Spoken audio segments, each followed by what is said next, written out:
नमस्कार। प्रस्तुत है आज का चिंतन। गरिमा ने दरवाजे से बाहर देखा। बच्चे अमृत विष खेल रहे थे। बड़े मज़े का है यह खेल, वह सोचने लगी। बच्चों का यह खेल देखते देखते उसे भी अपने बचपन के दिन याद आ गए। तब स्वयं वह भी यह खेल खेला करती थी। जैसा इस खेल का नाम है वैसा ही कुछ यह खेल भी है। अपनी ही दृष्टि में दोनों तत्व हैं, अमृत भी और विष भी। अगर अपनी चेतना में शुभ भाव है तो अमृत नज़र आता है, और भाव अशुभ है तो विष का साम्राज्य ही दिखता है। वह भी अपने विचारों के ताने बाने में उलझी थी कि बाहर बच्चों का शोर सुनाई पड़ा। अच्छा बताओ, इसमें अमृत है या विष? उसे लगा कि यह सवाल और किसी से नहीं, स्वयं उससे था। स्मृतियों के उलझे सूत्र को पकड़ते हुए उसने घर के अंदर की ओर देखा। पुत्री आरुषि भौतिक विज्ञान का कोई पाठ दोहरा रही थी कि सूर्य में हर क्षण हाइड्रोजन का विस्फोट होता रहता है। एकाएक उसके अधरों पर हल्की सी स्मित रेखा झलकी, पर इसमें मधुरता नहीं, तिक्तता थी। वह सोच रही थी कि आज लगभग हर व्यक्ति के भीतर सूर्य की भांति ही शक्तिशाली गैसों के विस्फोट होते रहते हैं। यह जरूर है कि इनसे जीवनदायिनी ऊष्मा नहीं बल्कि नफरत की गर्मी ही निकला करती है। सोचते सोचते उसका ध्यान अपने पति की ओर चला गया। बड़े अजब गजब हैं उसके पति। उन्हें तो हमेशा ही अच्छा सोचने, अच्छा देखने और अच्छा करने की आदत सी है। दर्शन शास्त्र के अध्यापन और स्वामी विवेकानंद के प्रति उनके अनुराग ने उन्हें कुछ अनोखा बना दिया है। जब भी घर पड़ोस में कोई ठेस लगने वाली बात होती है तो शिकायत करने या बताने पर वह उसकी कुछ ऐसी व्याख्या कर डालते हैं कि लगता है शायद यही सही था। पति को परिवार में हंसी खुशी से भरा पूरा माहौल अच्छा लगता है। वह अपनी समूची शक्ति इसके लिए झोंक डालते हैं। चाहती तो वह भी यही है, पर पड़ोसियों, रिश्तेदारों की आदतें बातें उसे जब तक झिंझोड़ कर रख देती हैं। पति से अपना दुखड़ा सुनाने बैठो तो मिलता है आत्मसमीक्षा से लबालब एक जोरदार भाषण, जिसका उपसंहार हमेशा ही इस वाक्य से होता है, जीवन जीना एक कला है। इस बात को समझो, हमेशा इस सत्य का अनुसरण करो, मनः स्थिति बदले तो परिस्थिति बदले। अपनी मनः स्थिति को बदलकर ही हमारे ऋषि मुनियों ने, महान संतों ने इस जगत को ब्रह्ममय अनुभव किया। सर्वखिलविदं ब्रह्म, यह मनः स्थिति को आमूल चूल बदल डालने का परिणाम है। पति की इन बातों पर वह जब तब खींचती रहती है। वह सोचती, क्या करे इनका, चाहे जितना ही लड़ो झगड़ो, गुस्सा करो, नाराज़ हो जाओ, पर उन पर कोई फ़र्क ही नहीं होता।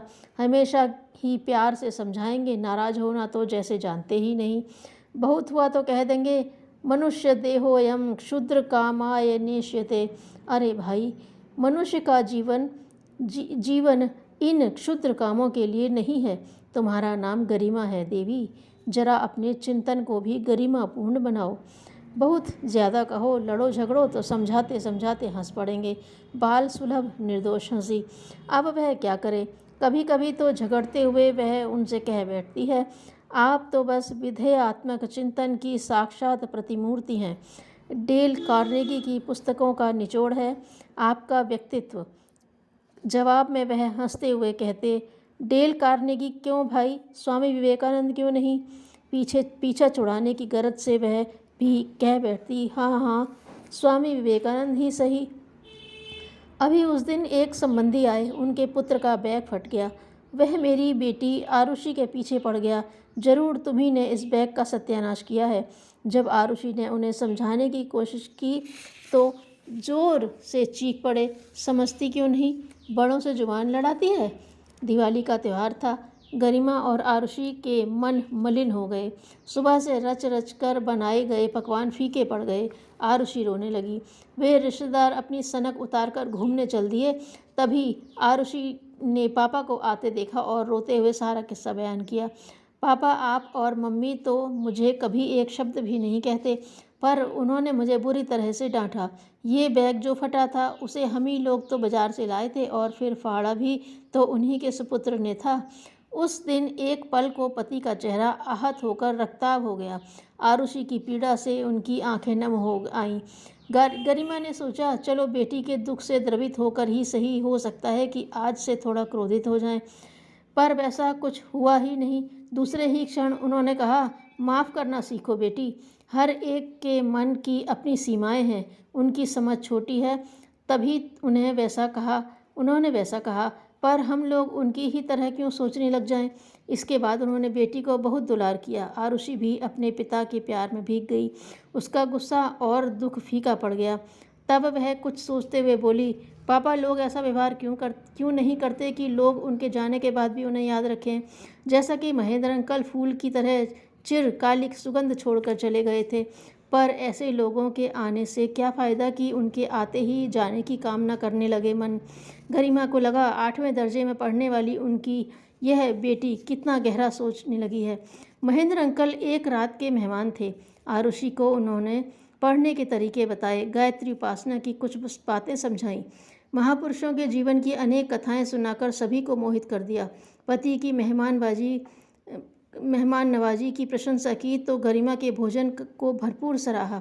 जब गए तो 3 जनों का यह परिवार खड़ा सोच रहा था कि भला ये कब फिर से वापस आएंगे।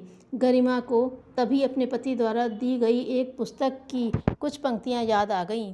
Learn to disregarding the bad aspect of life. लेकिन वह अभी तक जीवन के कटु पक्ष की अवहेलना करना नहीं सीख पाई थी। भावनाओं का तटबंध जब तब टूट जाता है, लेकिन उसकी भरपाई में एक लंबा समय लग जाता है। उसे सूझ ही नहीं पड़ता क्या करे वह काफ़ी देर से खड़ी सोच रही थी। संबंधी महोदय घूम फिर कर वापस आ चुके थे और सदा की भांति वह चटखारे ले लेकर दूसरों की बातें ईर्ष्या और निंदा की चटनी के साथ चाटने में व्यस्त थे। इन बातों से उबी हुई गरिमा ने सोचा कि आखिर पति की तरह सोचने में हर्ज क्या है। यह और ऐसे अनेक व्यक्ति आखिर हैं ही क्या? घृणा, ईर्ष्या व द्वेष के पुतले। इनके अरुचिकर वक्तव्यों में न तो किसी के प्रति प्यार है और न सहानुभूति। स्वामी विवेकानंद का कहा माने तो यदि जीवन में शुभ भाव है तो वही दूसरों में भी दिखाई पड़ते हैं। प्राकारांतर से संबंधी महोदय और उन जैसों में विष है, जबकि उसके पति में अमृत है। तभी तो उन्हें हर कहीं अच्छा ही अच्छा दिखाई पड़ता है। कलह प्रिय संबंधी की क्षुद्र बातों का प्रभाव गरिमा के मन से हट गया। उसे याद आया महर्षि अरविंद का एक वाक्य, जो उसके पति हमेशा ही उससे कहा करते थे, इनर रेगुलेट्स आउटर बीइंग, अर्थात अंतःकरण ही बाहर की स्थिति को परिवर्तित करता है। उसने निश्चय किया कि वह अभी से अपने अंतःकरण को बदलेगी। तभी बेटी आरुषि ने उसे आवाज़ दी, क्या सोचने लगी माँ? बाहर खेल रहे बच्चों में से एक छोटे बच्चे की आवाज़ उभरी। पास से गुजर रहे पति ने भी उससे मुस्कुराते हुए कहा, अरे गरिमा, तुम्हारी आंखों में तो गरिमा झलकने लगी है। उसने मन ही मन सोचा, यह सब विधेयात्मक सोच अर्थात अमृत दृष्टि का सुफल है। धरती के देवता वे हैं जो अपने अनुकरणीय आचरण से दूसरों में सतपथ गमन की प्रेरणा भरते हैं।